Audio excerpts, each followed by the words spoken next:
মধ্যে সংক্ষিপ্ত ব্যাখ্যাগুলো লিখতে পারলে যথেষ্ট। আচ্ছা, আমরা এবার প্রবন্ধ নিয়ে কথা বলি। 20 নম্বরের প্রবন্ধ, 5টি থাকবে, একটির উত্তর দিতে হবে। কোনগুলো পড়া ভালো? 1 2 নম্বর কথা হলো যে কতটুকু লিখবে।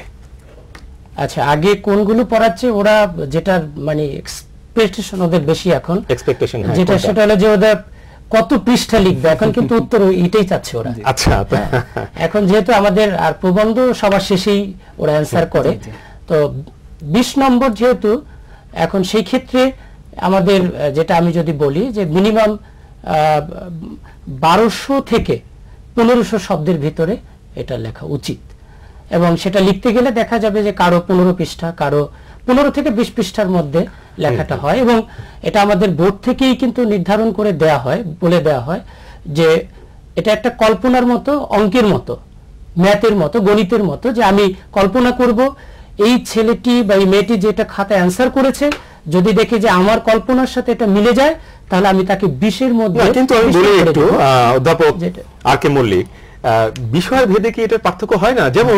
যেমন বাংলাদেশের জনসংখ্যা নিয়ন্ত্রণ, এইটি যেভাবে লিখবে, আবার রোদেলা দুপুর, এই একটা দুটো কিন্তু দু রকমের। হ্যাঁ, আচ্ছা, তো এখন বিষয় হলো যে আমাদের চাঁদনি রাত, হ্যাঁ, এখন ব্যাপার হলো, একটা হলো যেটা আমরা যদি বলি যে একটা হলো আবেগ ঘন, আরেকটা হলো আমাদের বাস্তব ধর্মী আর কি ব্যাপারটা।